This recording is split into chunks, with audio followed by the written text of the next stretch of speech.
Hi, it's time for another story with Nana, and this book doesn't even have a name on the front, but it's called Make Way for Ducklings, and I think you may have read this book before, but this one right here in my hand, this book was made before your grandpa was born. This is a very old copy of this book, but this book is called Make Way for Ducklings. There's the title right there.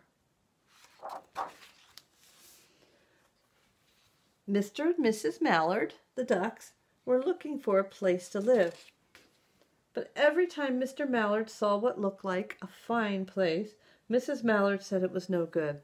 There were sure to be foxes in the woods or turtles on the water, and she was not going to raise a family where there might be foxes or turtles, so they flew on and on.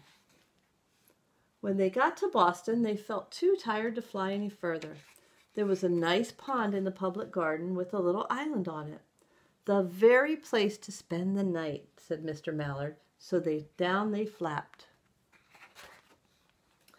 Next morning, they fished for their breakfast in the pond and at the bottom of the pond, but they didn't find much. Just as they were getting ready to start on their way, a strange, enormous bird came by. It was pushing a boat full of people, and there was a man sitting on its back. "Good morning," quacked Mr. Mallard, being polite. The big bird was too proud to answer, because it wasn't alive. It's part of the boat. But the people on the boat threw peanuts into the water, so the Mallards followed them all around the pond and got another breakfast, better than the first. "I like this place," said Mrs. Mallard, as they climbed out on the bank and waddled along. "Why don't we build a nest and raise our ducklings right in this pond? There are no foxes and no turtles, and the people feed us peanuts. What could be better?" "Good," said Mr. Mallard, delighted that at last Mrs. Mallard had found a place she wanted that suited her. "But—" "Look out!" squawked Mrs. Mallard. "All of a dither, you'll get run over."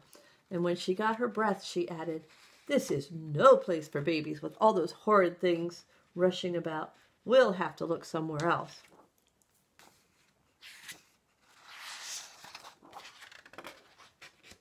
So they flew over Beacon Hill and around the State House, but there was no place for them.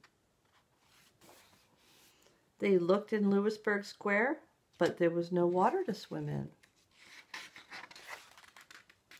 Then they flew over the Charles River. "This is better," quacked Mr. Mallard. "That island looks like a nice quiet place, and it's only a little way from the public garden." "Yes," said Mrs. Mallard, remembering the peanuts. "That looks like just the right place to hatch ducklings." So they chose a cozy spot along the bushes near the water and settled down to build their nest. And only just in time, for now they were beginning to molt. All their old wing feathers started to drop out, and they would not be able to fly again until new feathers grew in.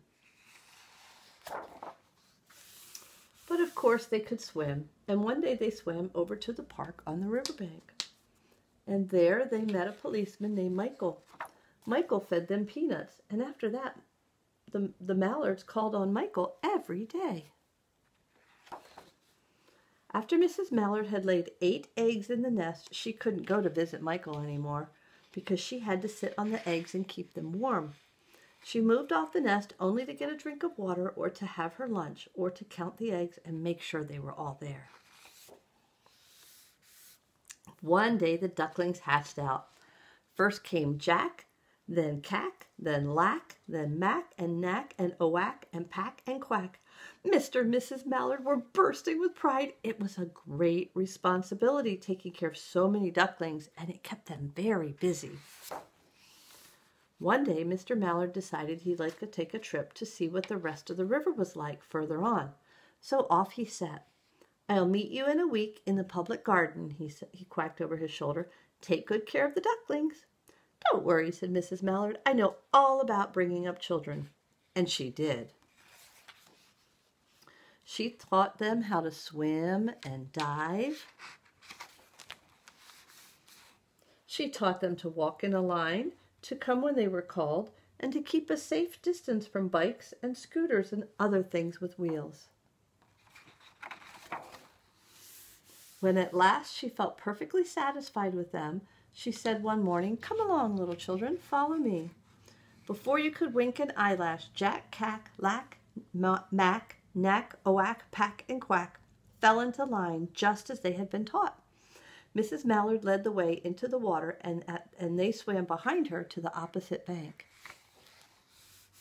There they waded ashore and waddled along till they came to the highway. Mrs. Mallard stepped out to cross the road. Honk, honk, went the horns on the speeding cars. Quack, went Mrs. Mallard as she tumbled back again. Quack, quack. Quack, quack, went Jack, Cack, Lack, Mack, Knack, Oack, Pack, and Quack, just as loud as their little quackers would quack. The cars kept speeding by and honking, and Mrs. Mallard and the ducklings kept right on quack, quack, quacking. They made such a noise that Michael came running, waving his arms and blowing his whistle.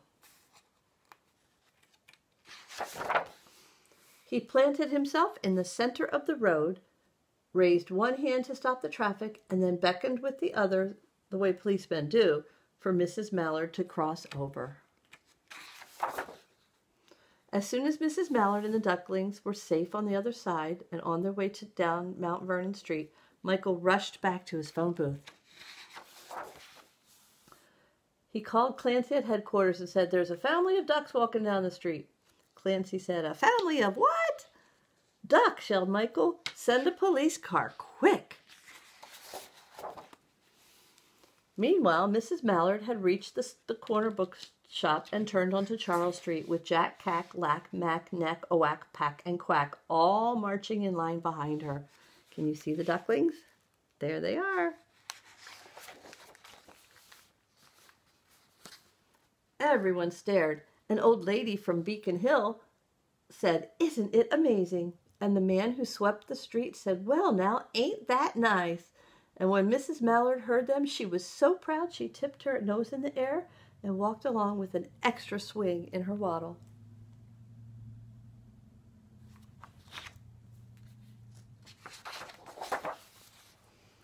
When they came to the center of Beacon Street, there was a police car with 4 policemen that Clancy had sent from headquarters. The policemen held back the traffic as Mrs. Mallard and the ducklings could march across the street.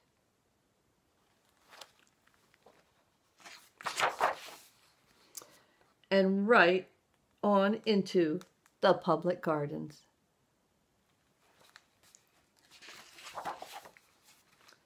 Inside the gate, they all turned around to say thank you to the policeman. The policeman smiled and waved goodbye.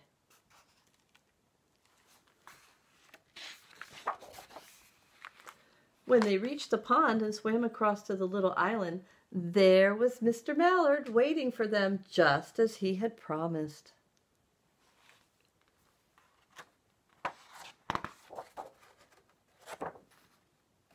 Is that one page? That's 2 pages. The ducklings liked the new island so much that they decided to live there. All day long they followed the swan boat and ate peanuts.